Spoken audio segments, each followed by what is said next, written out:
Seja muito bem-vindo, seja muito bem-vinda a mais uma edição aqui do Histórias e Memórias, o seu podcast de Governador Valadares, destinado a eternizar histórias de pessoas marcantes e edificantes da nossa cidade. E hoje tenho a incrível honra de poder imortalizar o enredo de uma grande e exímia mulher. Falo dela, que é enfermeira, filha e mãe. E claro que eu me refiro a Nayara Diniz, que me dá a honra da sua presença em mais um episódio do Histórias e Memórias nesta terça-feira, dia 11 de agosto de 2026. Nayara, primeiramente, seja muito bem-vinda. Obrigada. E é uma honra muito grande, inenarrável, poder eternizar a sua história de vida. Bom dia, boa tarde ou boa noite, depende do horário que vai estar nos acompanhando. Seja muito bem-vindo. Obrigada e agradeço novamente pela oportunidade de estar aqui de novo. Tamo junto, Nayara. E para começar nosso bate-papo, eu sempre gosto de fazer com que possamos voltar no tempo, Sim. Sobretudo no ano de 2020, perdão. Ou seja, há 6 anos. Sim. Porque o tempo passou tão rápido e parece muito louco pensar que a pandemia já vai aí para o seu 7º ano de aniversário, podemos dizer assim, no ano que vem. Ou seja, quase 10 anos. Sim. De um período nefasto para todas as nossas vidas. E pelo fato de já estarmos em 2026... não parece que 2020 foi logo ali e não parece que vivemos tudo aquilo que sofremos na pandemia. Sim. E dentro do período pandêmico, Nayara, nós podemos perceber o quanto que os profissionais que cuidam da mente ganharam um corpo muito grande na sociedade. Me refiro aos psicólogos, os médicos psiquiatras, os terapeutas, enfim. E hoje em dia nós estamos vendo aí a importância que essas pessoas estão tendo no mundo todo, Sim. sobretudo no Brasil. Feito esse pequeno preâmbulo, como está a Nayara Diniz mentalmente falando neste ano de 2026? Bom, a Nayara passou por muitas etapas, com fases que todos nós passamos, né? A pandemia foi, sim, algo muito marcante. Pessoas tiveram muitas perdas, saúde mental danificada, profissionais totalmente estressados, abalados, pela aquela coisa que foi, sabe? Na época eu estava em estágio e o nosso estágio precisava formar, para formar tem que fazer o estágio. E foi tudo cancelado. Então, como que iríamos concluir nossa faculdade, exercer a profissão escolhida, tantos anos estudando, sem poder atender? Foi, assim, um baque muito forte, mas nós conseguimos. Corremos atrás, foi feito do jeito que dava, fizemos fizemos com a minha turma, né? Eu falo em conjunto, formamos. E de lá fomos atender, fomos trabalhar e já com aquele pensamento, não é como antes, né? E a saúde mental ficou querendo caminhar em passos preocupantes. A ansiedade aumentou, o nervosismo, o tempo querendo correr, fazer tudo rápido demais, com medo de, opa, e se acontecer de novo? A gente vai ficar preso novamente. Mas a Nayara de 2026 conseguiu superar, assim como muitas pessoas, devido a amizades. Eu falo superação, por exemplo, hoje, mãe de 2, meu menino mais velho tem 3 anos, a minha menina 2, casada. Eu encontrei amigas que compartilhavam das mesmas histórias ou histórias parecidas e nós criamos um grupo de corrida na qual a gente agora junta mulheres para participar disso, para trazer histórias diferentes e que elas possam estar conosco. E se precisar de vamos ali. Se precisar de um acompanhamento de saúde mental, tem profissional ali. Tem uma palavra amiga que vai te orientar. A pandemia afastou muitas pessoas, mas depois reuniu de uma forma, como eu posso dizer, emocionante. Estar com pessoas hoje, para mim, é prazeroso. Ter um grupo de pessoas ali à minha volta, poder conversar, aproveitar aquele momento é magnífico, porque eu fiquei muito tempo fechada. Acredito que nós todos ficamos, Sim. né? E hoje eu vejo de uma forma muito melhor. Eu quero viver, eu quero continuar crescendo, quero estar com pessoas boas que me façam bem. E tem muita gente boa aí. A gente só precisa agora se unir. Qual foi o grande legado que a pandemia deixou na sua história de vida? Que nós temos que amar as pessoas hoje, agora, não deixar para amanhã, né? Porque o amanhã pode não acontecer e a gente fica com aquela sensação, opa, por que eu não fiz antes? Porque a gente teve muitas perdas, né? Muitas perdas. Você conhece pessoas que perderam pessoas e, assim, quando a gente toca nesse assunto, chega até dar um gargo na garganta, né? Sim. Então, a gente tem que aproveitar hoje mesmo e fazer com a nossa família. A gente tem que ser presença na nossa família, principalmente. Porque eu vejo muita gente que faz tudo pro de fora, mas na sua casa deixa faltar o carinho, a atenção, palavra, aconchego, estou aqui. E a pandemia juntou isso depois, que estava faltando. Como era a Nayara Diniz nos tempos de colégio? Muito bagunceira. Nossa, gente, eu aprontava demais. Mas eu sempre fui inteligente. Qual escola? Ou quais escolas? Bom, eu estudei no Duque de Caxias, quando eu era mais novinha. Depois morei em Portugal. Depois voltei para o Brasil de novo. Concluí no Independência. Estudei no Manuel Birro também um período. E fiquei na minha faculdade na Unipac. E pensando no tempo de escola, e por isso que eu fiz questão de perguntar em quais escolas que você Sim. estudou, é um período muito nostálgico de se lembrar. Sim. Muito gostoso. Porque, primeiro, é um período que não volta mais. É verdade. Tudo aquilo que você viveu no tempo escolar, não somente dentro da escola, Nayara, propriamente dita, mas tudo aquilo que foi a nossa vida durante o período escolar como um todo, não voltará mais. Sim. E isso é muito interessante pensar, porque talvez são esses dois motivos que fazem este momento das nossas vidas ser muito especial e nostálgico. Feito esse pequeno preâmbulo, qual é a grande lembrança que você tem dos tempos de escola? Aquele tipo de lembrança que quando você passa em frente a uma das escolas que você estudou, independentemente do dia, do horário, do que você possa estar passando na sua vida, vem na sua cabeça na hora. Eu era muito feliz. Eu tinha muitas amigas. Era briguenta, assim, sabe? Mas eu comprava briga das colegas. Eu sempre fui assim, opa, mexeu com o meu, Sim. tá mexendo comigo. Mas eu sinto aquele cheirinho da época da merenda ou daquela folha com álcool, naquela máquina, aquela coisa muito bom. Eu sinto isso. Eu fui em Portugal em 2021, depois da pandemia. A gente quase não conseguiu ir, mas nós conseguimos ir. Foi meu presente de casamento, na verdade. Fui com meu marido, nós ficamos um mês na Europa. Eu passei na minha escola antiga, nossa, que coisa maravilhosa. E ele me acompanhou em todos os detalhes. E lá, em Cascais, tem um túnel onde eu fiz uma pintura em 2003. Eu estive lá e aquela pintura existe ainda, meu nome está lá, ainda meio que um pouco apagadinho, mas eu tirei foto do lado. Foi uma coisa tão gostosa de ver e a memória eternizada. E encontrei amigas que eu já não via há muito tempo. E hoje eu ainda tenho contato graças à internet, né? Oi, tudo bem? Mas cada uma na sua rotina acaba que a gente afasta um pouco. Sim. Mas eu fui muito feliz na minha infância, minha adolescência, na fase escolar. Gostava de estudar, gostava de reunir com as minhas amigas, fazer os grupos, apresentar trabalhos, fazer trabalhos criativos. Eu sempre fui da parte... vamos fazer uma maquete? Opa, deixa que eu faço, que eu gosto de assim, apresentar aquela coisa assim bem detalhada. Tinha as amigas mais inteligentes, sabe? Mas eu gostava da coisa da criatividade. Sempre gostei. E eu tenho saudades, é bom lembrar. Você que escolheu a enfermagem para sua vida ou a enfermagem que te escolheu? Pra te falar a verdade, eu sempre fui uma pessoa um pouco indecisa. Sempre gostei da área da saúde, do fato de cuidar. Entrei num consultório odontológico com meus 18 anos, meu primeiro trabalho. Eu preciso falar sobre, Fique né? à vontade. E eu entrei sem saber nada. Eu agradeço aos 3 dentistas que me acolheram, que me deram a oportunidade de aprender. Fiquei lá por alguns anos. E esses mesmos dentistas falavam assim, Nayara, a gente gosta muito de você, seu trabalho aqui é muito bom, mas você precisa crescer, você precisa estudar. Porque aqui, você vai continuar aqui, infelizmente. A gente não consegue...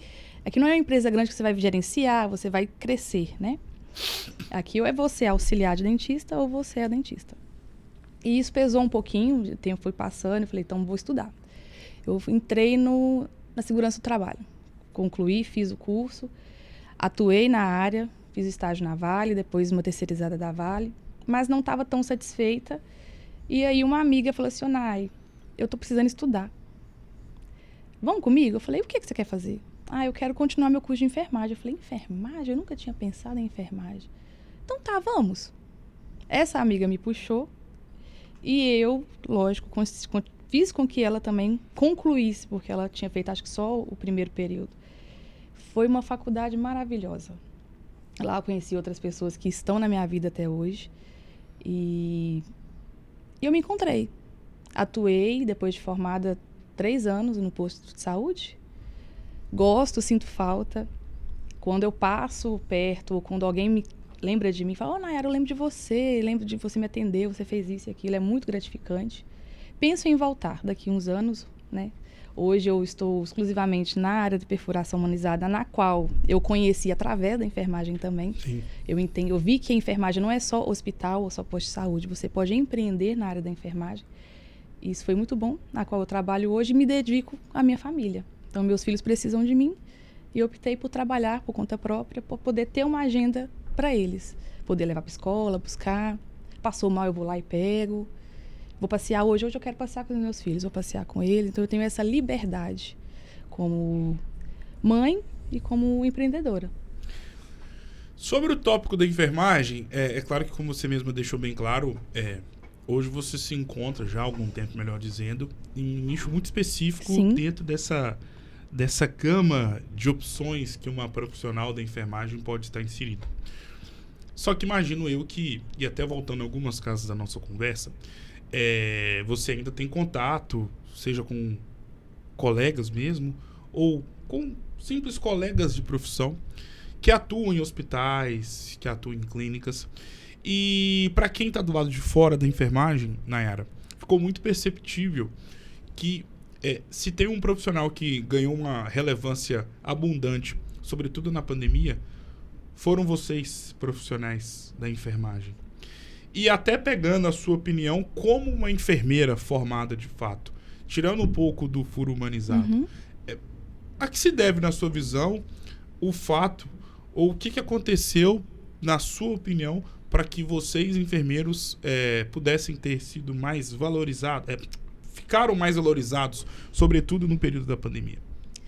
Porque até então, antes da pandemia, digamos assim, a equipe de enfermagem, eu falo a equipe no geral, porque temos, né, não só o enfermeiro, temos os técnicos, temos os auxiliares, e esses fazem um trabalho magnífico que às vezes fica escondido, muitas vezes não é reconhecido.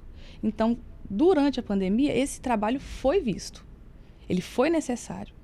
Então, assim, a equipe médica é muito importante, mas até alguns médicos entenderam que sem a enfermagem eles não conseguem atuar. Então, a valorização aconteceu, mas precisa continuar, não só na época que está grave a situação, ela precisa ser contínua. Algumas pessoas já esqueceram, já deixaram para lá, né? Mas a gente precisa continuar mostrando o quanto a enfermagem é importante. Sem ela, não flui. Pensando no furo humanizado, o que chamou mais atenção no momento em que você optou em se estabelecer nesse nicho dentro da enfermagem? Repete, por favor. O que chamou mais atenção dentro desse nicho para você poder se inserir dentro dessa... Eu já estava terminando a faculdade quando eu vi um curso online e eu pensei, o que é isso?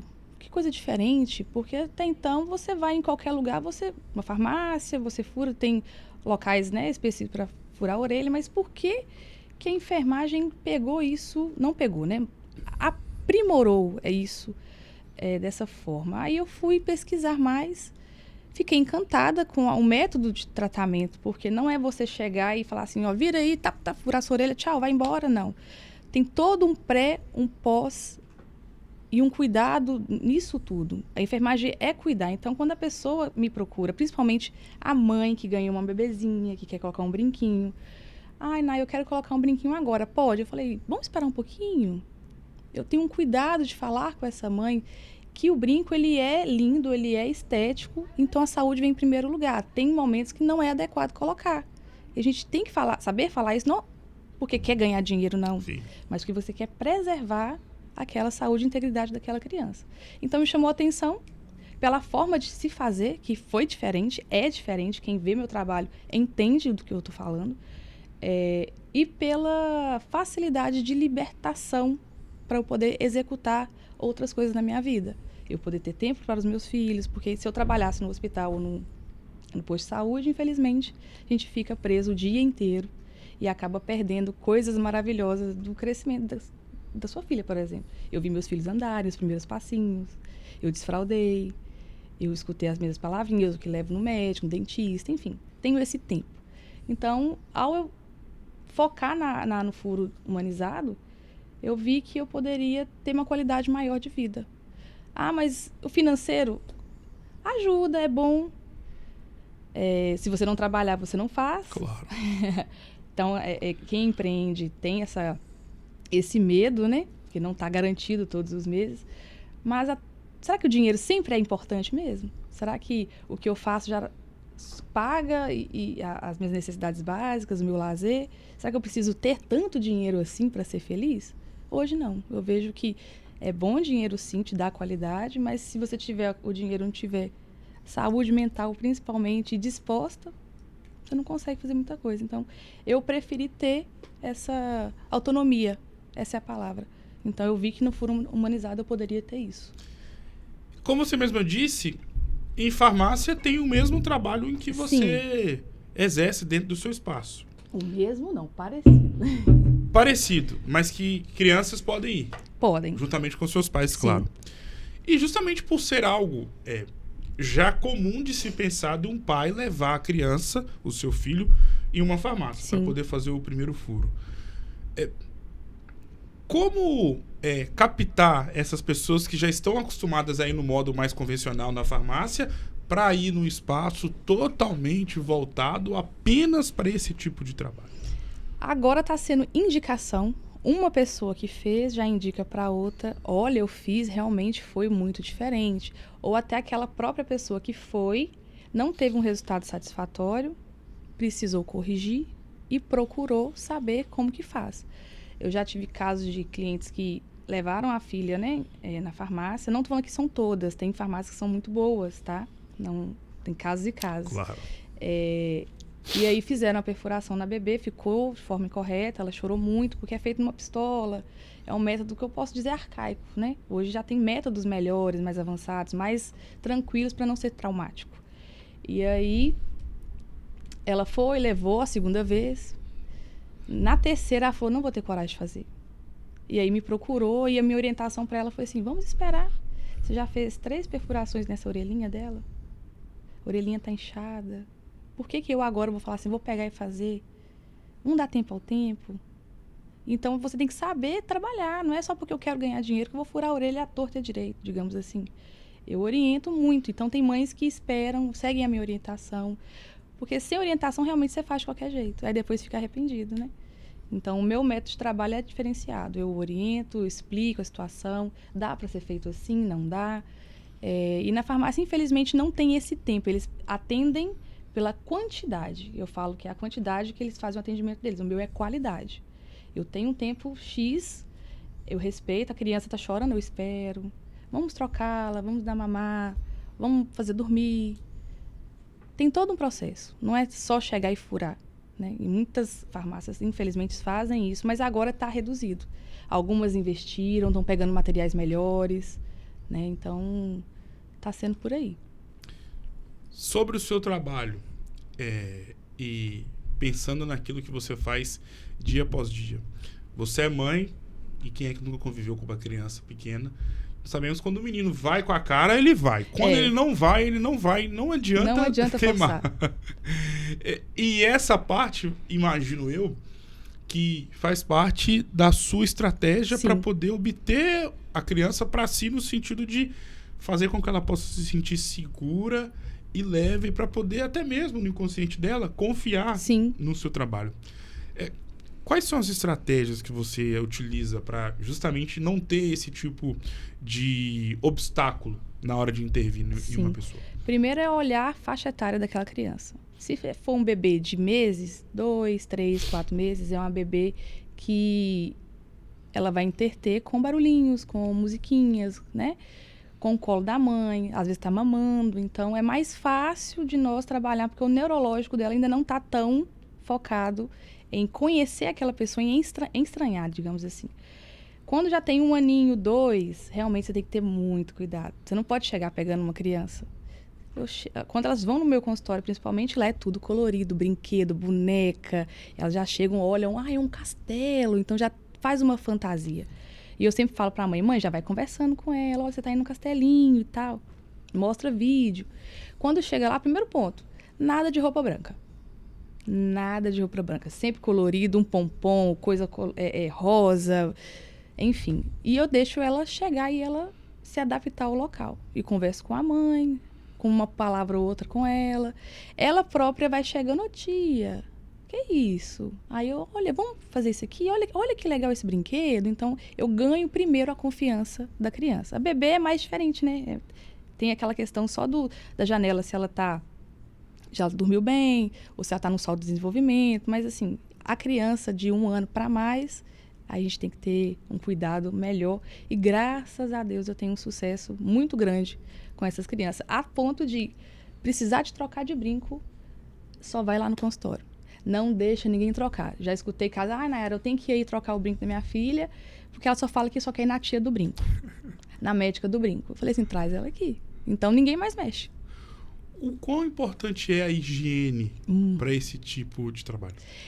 Assim, a higiene é essencial em tudo. Eu falo que a gente orienta, olha, a perfuração é feita assim, você vai ter que fazer a limpeza com sabãozinho neutro, continuar a sua rotina com a bebê, o que facilita, porque eu gosto de atender o nicho infantil, porque a mãe já tem aquele zelo, você pega a criança, você já vê a criança cheirosinha, limpinha, então é mais fácil de você orientar a mãe a continuar, né? Porque ela já está fazendo um trabalho bacana. E depois, com o tempo, você vai poder retirar, lavar, recolocar. Você vai passar um sabãozinho, né? Com algodãozinho, com cotonete, soro fisiológico. E é feito todos os dias, sempre após o banho, sempre quando molha a orelhinha. A gente sempre tem essa orientação. E eu tenho muito sucesso, é muito tranquilo. E as mães entendem que para a perfuração ter sucesso, tem que ter higiene, tem que ter limpeza. E acontece bonitinho. Como garantir a confiança de um pai ou de uma mãe? A forma que você aborda primeiramente até na mensagem. Exemplo, tem mães que mandam mensagem, eu não ganhei minha bebê ainda, mas eu estou fazendo um orçamento. Eu falei, fique à vontade. Como que funciona?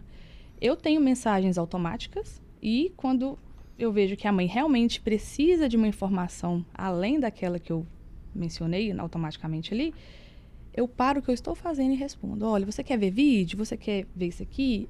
Ela me pergunta até coisas que não são voltadas à perfuração, eu respondo. E sempre tenho esse contato com as mães. Então, a mãe que passa pelo atendimento comigo, ela sabe que não é só o furo. Eu falo para ela que nós vamos ter um contato eterno ali, que eu vou acompanhar, a gente se segue nas redes sociais, eu acompanho o brinquinho, faço a troca. Futuramente tem outra bebê, elas voltam comigo. Já tem muito caso de mãe que, né, ganhei outra menina. Eu falei, de novo? Que bom, vem cá. Aí já é tranquilo. As indicações delas são as melhores. Tem vários grupos aqui em Valadares que eles me indicam. E eu nem faço parte. Às vezes eu falo assim, eu fui indicação de um grupo... Não é nem você que está indicando. Não. São as próprias... É um grupo de gestante em Valadares. Ou um grupo de pessoas que eu sei que tem da Unimed, por exemplo. E elas me indicam ali e eu fico toda feliz. Às vezes eu vejo mensagem de amiga minha, olha, eu entrei no grupo, olha como é que eles estão falando de você. Eu falei, nossa, então tá bom, né? Então, a melhor indicação é a boca, com certeza. Trabalhar com criança é muito especial. Sim. E eu imagino que para vocês, mulheres, é ainda mais especial, ainda mais pelo fato de que você também é mãe. E, querendo ou não, vocês, mulheres, têm um olhar mais delicado, sobretudo nesse nicho em que você atua. Mas pensando naquilo que você faz dia após dia, qual é a grande história que você já teve? Porque pode parecer algo simples, mas imagino que por trás de todo o atendimento tem ali um contexto, tem ali uma história. Sim. Qual é a grande história que você teve que por algum motivo, pelo relato da mãe ou pelo comportamento da criança, por algum motivo ficou eternizado e ficará eternizado para sempre na sua cabeça? Olha, eu tenho vários relatos. Eu falo assim, eu sou uma pessoa que não lembra nomes, às vezes até fisionomia eu sou um pouco, porque é muita gente, né? Sim. Mas eu lembro de histórias. Quando alguém conversa comigo, eu falo assim, relata pra mim o que aconteceu mais ou menos. Aí ela fala, você veio aqui e trouxe uma bonequinha tal. Eu lembro de tudo. Eu já sei o seu endereço. Foi na rua tal, tal, tal, aconteceu isso, aquilo. E vários relatos eu tenho, gente, mas eu tive uma bebê, na verdade uma criança, já que a mãe queria fazer a perfuração, ela tinha medo. E eu fui na casa dela uma vez, a criança não quis. Eu fiz todo o processo, marquei, anestesiei, mas na hora de fazer ela chorou. Mamãe, eu não quero mais. Eu falei para ela, eu não faço então. Eu não vou forçar a criança a fazer algo que ela não quer. Eu não trabalho com contenção. E ali nós ficamos. Ela pediu desculpa, eu falei, não, que isso, eu vou para minha casa, não tem problema. Passaram-se alguns meses, ela voltou com a criança lá no consultório. E dessa vez a gente conseguiu fazer com tranquilidade. Ela tem uma deficiência, então foi mais difícil de abordar, principalmente se a criança também for autista. Então a gente tem que saber respeitar esse processo, né? E aí consegui concluir. E tem várias histórias, gente. Nossa, é tantas. Eu lembro de muitas. Muitas, muitas, muitas.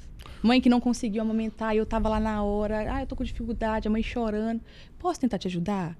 Eu não sou consultora em amamentação. Sim. Mas eu tive a minha experiência Claro. pessoal. Então, meu primeiro filho eu amamentei com muita facilidade. A minha segunda menina, eu achei que ia ser do mesmo jeito, mas não é. Porque cada um é de um jeito. Claro. E aí, eu falo para as mães sempre o seguinte. A sua experiência é sua. Não pega o outro pitaco do outro, porque a sua vida você vai viver ela e você vai saber o que é certo e o que é errado. Quando você pede um conselho, uma orientação, beleza. Agora tem gente que chega, né, palpitando demais, então atrapalha. E como ela me pediu naquele momento, eu fui conseguir. E ela depois conseguiu amamentar a neném dela. Então, assim, a gente conversa ainda, ela fala o quanto foi especial aquele momento, aquelas horinhas que eu fiquei ali. Eu não fui lá só para furar a orelhinha da bebê dela, eu também acolhi. Tem mãe que a gente sabe que entra numa certa depressão pós-parto, né? Não, pode acontecer. Então, às vezes a mulher só quer ser escutada, tá sem noite, sem dormir. Quantas bebês eu já peguei, fiz dormir, falei, aproveita, mãezinha, vai descansar. Aí a mãezinha lá descansa e eu tô lá com a neném. Então, vários atendimentos. Se eu for relatar, eu fico aqui horas e horas, é muita coisa. Qual foi o grande sonho que você já realizou sendo enfermeira?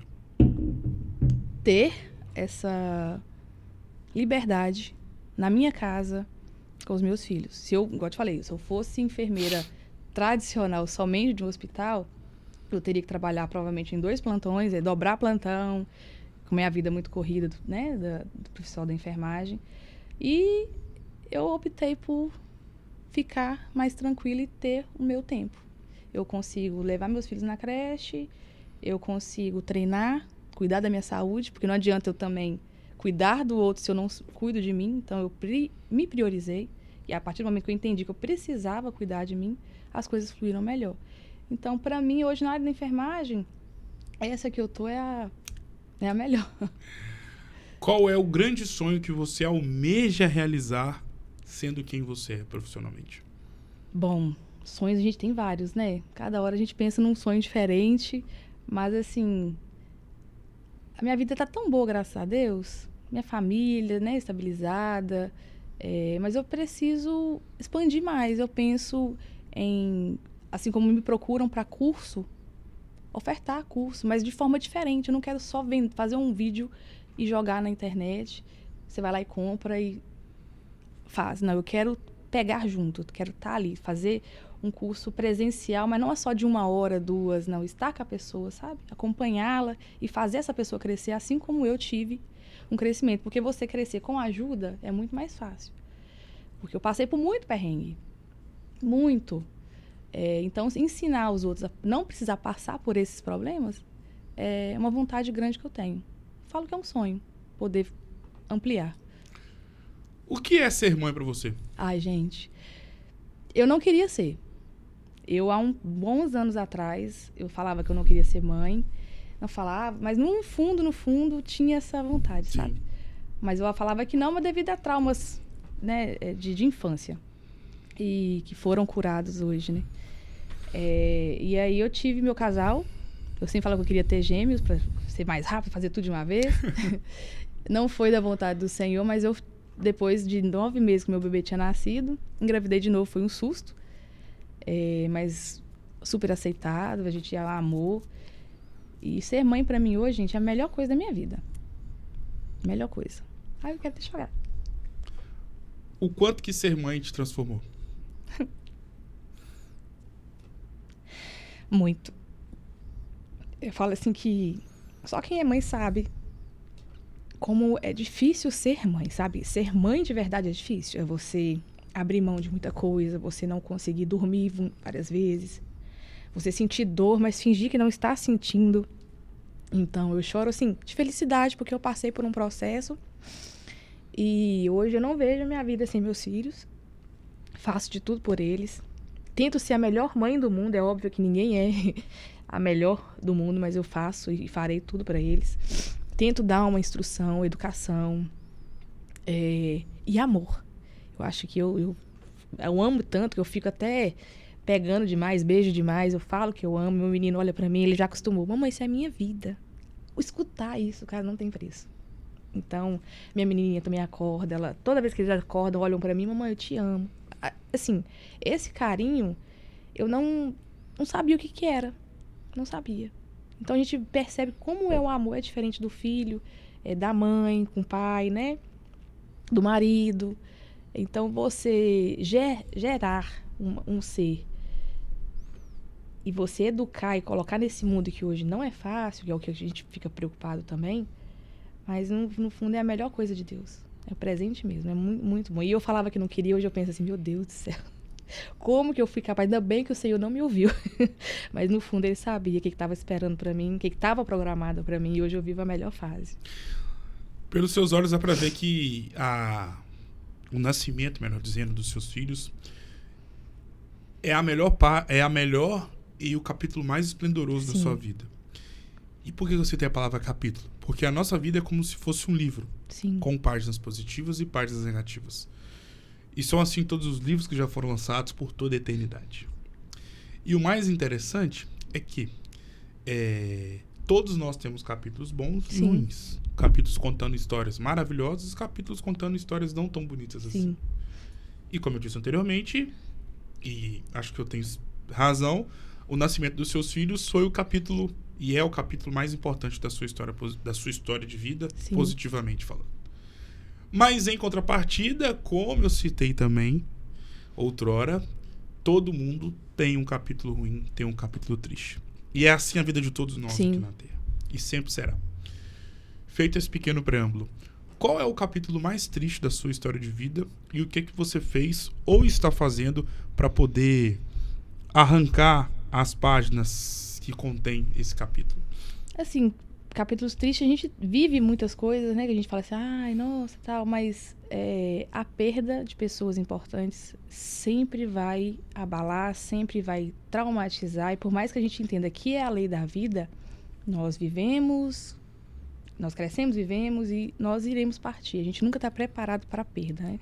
Então, perder pessoas, principalmente repentinamente, é um baque muito grande. Eu perdi meu primo no acidente de moto. Toda a família sofreu muito e sofre, né? Com a ausência. Era um primo maravilhoso. E a gente sente muito. A gente às vezes não entende por quê. Era tão assim, tinha tanta vida, tão alegre, tão batalhador, gostava de viver. Então, a gente fica assim, pensativo, né? Por que aconteceu? Porque a gente realmente foi uma fase muito triste, muito dolorosa, presenciar aquilo tudo e sentir que sempre vai fazer falta, sabe? A gente reúne a família e sempre sente falta. Às vezes a gente tá ali e vê um vídeo, você escuta a risadinha, você lembra da avó, você lembra de tudo, mas não tá presente conosco. Foi bem triste, assim, foi uma fase bem triste da minha vida mesmo. Quem é Nayara Diniz? Ai, falar da gente é difícil, né? Quem sou eu? Bom, hoje eu tô com 36 anos, eu me considero uma pessoa bem amiga, engraçada em partes, trabalhadora. Eu gosto sempre de estar inovando. E hoje eu me dedico ao meu lar, primeiramente falando, mas eu gosto hoje, né, de me exercitar. Aprendi a cuidar de mim. Hoje eu gosto muito de me exercitar. Então eu sou uma pessoa que estou entrando no mundo fitness, digamos aí, e incentivando mulheres, o que é o que eu quero trazer mesmo, sabe? Às vezes a gente fica com medo de começar a fazer algo, acha assim, isso não é para mim. E depois que eu comecei a me exercitar, portas se abriram, minha mente melhorou. Eu falo que cuidou do corpo e da saúde mental. Então hoje, quem eu sou? Sou uma pessoa feliz, tranquila, tô em paz. E acho que é isso. Nós somos passageiros, né? Sim. Só que, por exemplo, ainda mais pelo avanço da tecnologia, nós sabemos aonde todo esse mundo, todo tecnologizado, como diz a minha mãe, vai parar. Logo, essa entrevista vai ficar para sempre no ar, dentro do YouTube. Sim. Como você quer ser lembrada aqui na Terra? Quero ser lembrada como uma pessoa boa, que incapaz de fazer mal para qualquer ser. Independente se já fizeram comigo, nunca consegui tratar mal alguém, fazer mal a alguém. Eu acho que já tem tanta gente que faz isso, então eu prefiro ser eu mesma e ter o coração puro do jeito que eu tenho. Às vezes até inocente, sabe? Mas quero ser lembrada como essa pessoa que ajudou quando pôde, fez o que pôde e que tá colhendo aquilo que plantou. Então eu tô colhendo coisas boas porque eu plantei coisas boas. E acredito que vou ser lembrada por isso. Por poder deixar os meus filhos aí com uma boa educação, orientados, que foi capaz de quebrar ciclos, né? Para que meus filhos não passem por situações que eu já passei. Então, é por isso que eu estou aqui. Defina a sua vida com uma palavra. Minha vida com uma palavra? Caramba. Espontânea. Defina a sua história de vida com uma frase. Foi capaz de superar tudo que precisava. Defina essa conversa com uma palavra.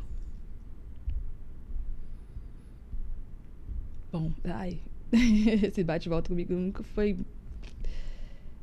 definir especial. Por quê? Porque estar aqui de novo me faz ver o quanto as pessoas... Você lembrou de mim, mais uma vez. Isso para mim foi muito especial. E foi para lá de especial poder ter tido a incrível oportunidade de ter imortalizado a sua história de vida. Sucesso, parabéns por ser quem você é. Obrigado mais uma vez por ter aceitado o convite. Foi uma honra. E claro que as portas estão abertas para você poder voltar mais vezes. Muito obrigado. Fico feliz por estar aqui mais uma vez. Estava aqui barrigudinha. É verdade. 2022. Agora já tem 2, né? Agora tem meus 2. Acabou. E é isso. Eu que agradeço mais uma vez. Nayara, o Histórias e Memórias de hoje, com esse episódio para lá de especial, vai ficando por aqui. Um grande abraço e claro que eu volto em uma próxima oportunidade. Até mais.